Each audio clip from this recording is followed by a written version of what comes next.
Sir, come up better.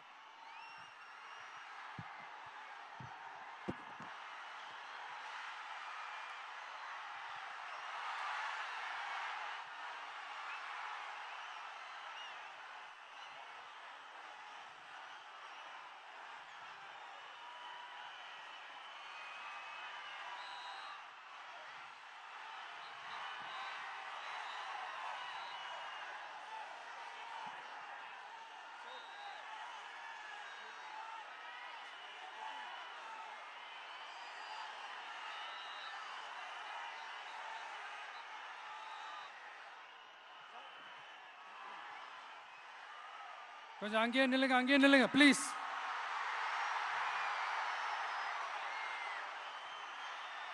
கொஞ்சம் அமைதியா நான் பேசுறத கொஞ்சம் கேளுங்க ப்ளீஸ். ஒரு 5 minutes தான், கொஞ்சம் அமைதியா இருங்க ப்ளீஸ். ப்ளீஸ் நண்பர்களே, கொஞ்சம் அமைதியா இருங்க ப்ளீஸ்.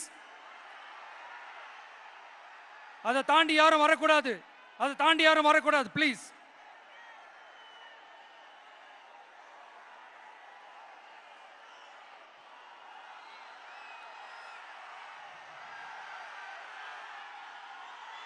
என் நெஞ்சில் குடியிருக்கும்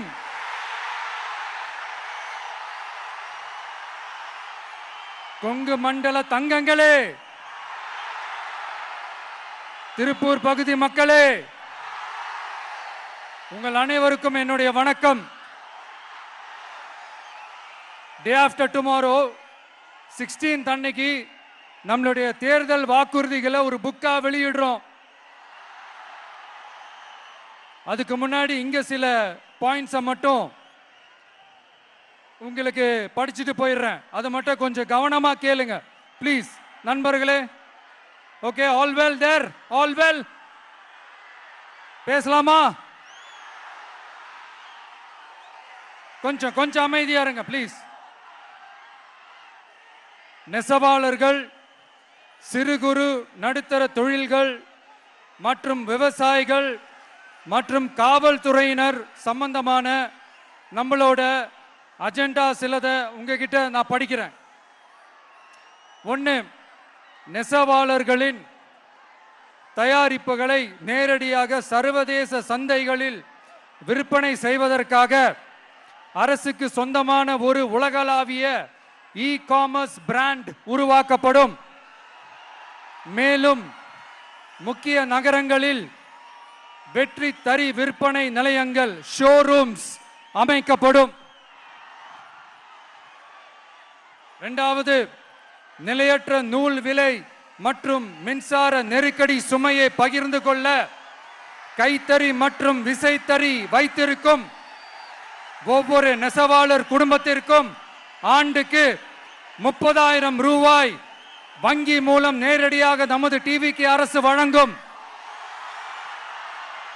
3வது, கைத்தறிகளுக்கான இலவச மின்சாரம் 500 யூனிட்டுகளாகவும்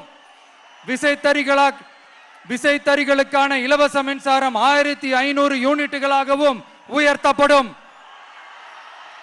அடுத்தது, நெசவாளர்களின் உற்பத்தி செலவுகளை குறைப்பதற்காக அவர்கள் வழங்கும் நூல், சாயங்கள் மற்றும் ரசாயனங்களுக்கு நமது டிவிக்கு அரசால் 50% மானியம் வழங்கப்படும். அடுத்தது, நமது டிவிக்கு அரசில் அனைத்து நெசவாளர்களுக்கும் ரூபாய் 10 லட்சம் ஆயுள் காப்பீடு வழங்கப்படும். மேலும் நெசவாளர்களின் முதியோர் ஓய்வூதியம் மாதம் 3000 ரூபாயாக உயர்த்தப்படும். குறு சிறு மற்றும் நடுத்தர தொழில்களின் வளர்ச்சி, லட்சக்கணக்கான வேலை வாய்ப்புகளை உருவாக்குற துறையில ஒண்ணுதான் இந்த MSMEs. இந்தியாவிலேயே அதிகமான MSMEs இருக்கிற மாநிலங்கள்ல நம்ம தமிழ்நாடும் ஒண்ணு. ஆனா இப்படிப்பட்ட இந்த பெருமைக்கு இன்னும் மிக பெருமை சேர்த்தது யார் தெரியுமா? இந்தியாவிலேயே அதிகமான MSME நிறுவனங்கள் மூடப்பட்டதுல தமிழ்நாடு தான் 2வது மாநிலம்.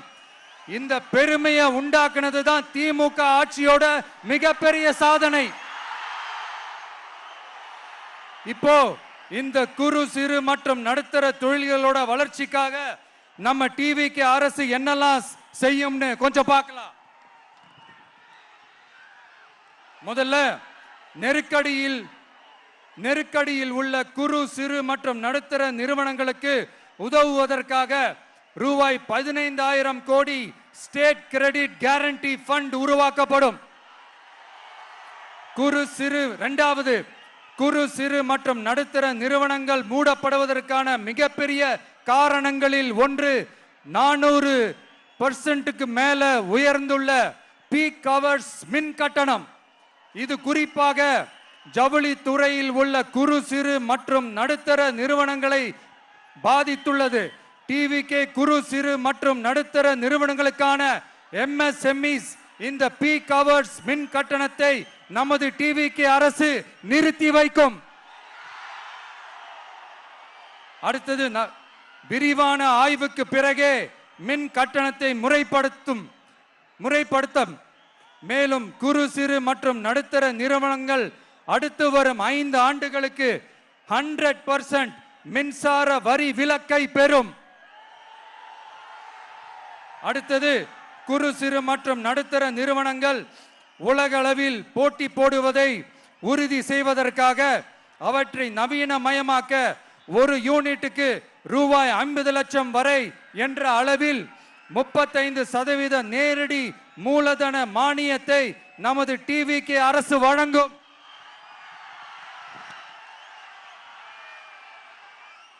அடுத்து, நம்ம எல்லாருக்கும் சோறு போடுற நம்ம தெய்வங்களான விவசாயிகளுக்கான அஜெண்டா கொஞ்சம் படிப்போமா? 5 ஏக்கருக்கு குறைவான நிலம் உள்ள விவசாயிகளுக்கு வேளாண் கூட்டுறவு சங்கங்களில் வாங்கிய பயிர்க்கடன் முழுமையாக தள்ளுபடி செய்யப்படும். 5 ஏக்கருக்கு மேல் உள்ள விவசாயிகளுக்கு 50% தள்ளுபடி செய்யப்படும். அடுத்தது, குறைந்தபட்ச ஆதரவு விலைக்கு MSP சட்டப்பூர்வ உத்தரவாதம் வழங்கப்படும். நெல்லுக்கு ஒரு குவிண்டாலுக்கு 3,500 ரூபாயும் கரும்புக்கு டன் ஒன்றுக்கு 4,500 ரூபாயும் வழங்கப்படும். உழவர்களின் தோழன் திட்டத்தின்படி குத்தகை விவசாயிகள் மற்றும் விவசாய தொழிலாளர்களுக்கு ஒரு குடும்பத்திற்கு ஆண்டுக்கு ரூபாய் 10,000 ரூபாய் அவர்களின் நேரடி முதலீட்டு ஆதரவு தொகையாக வழங்கப்படும். 100% பயிர் காப்பீட்டு திட்டத்தின்படி பயிர் பாதுகாப்பு உறுதி செய்யப்படும்.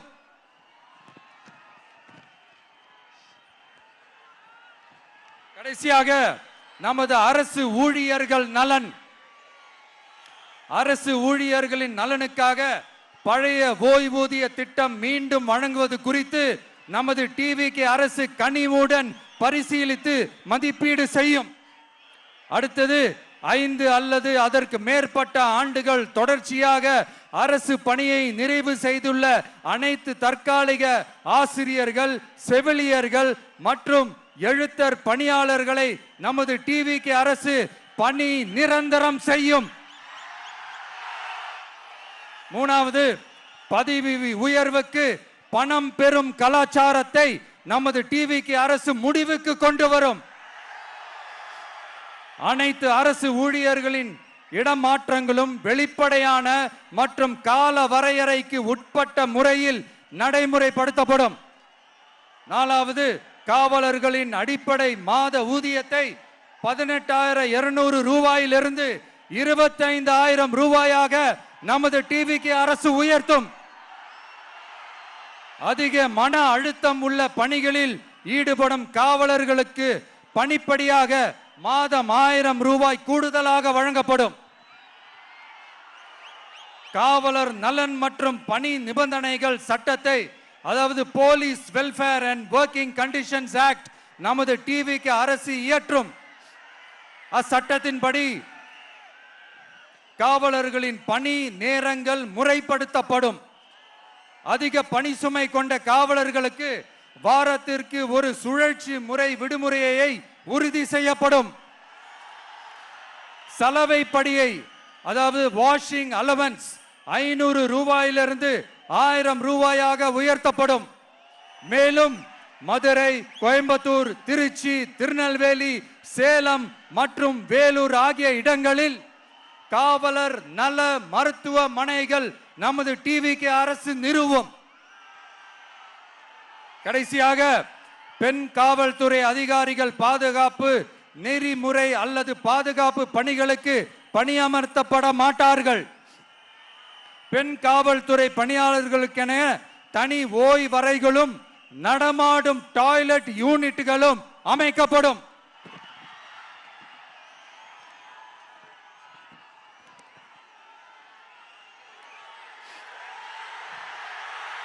நீங்க எல்லாரும் இந்த விஜய 100% நம்பலாம்.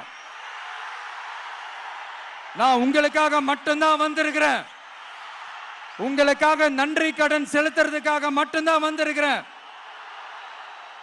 பொய் வாக்குறுதிகள் கொடுத்து நான் உங்களை ஏமாத்த மாட்டேன்.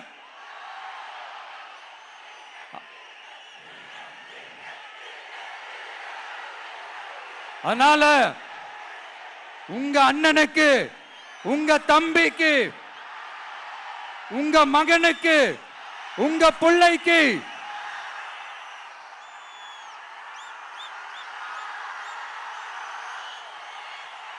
ஒரே ஒரு வாய்ப்பு கொடுங்க.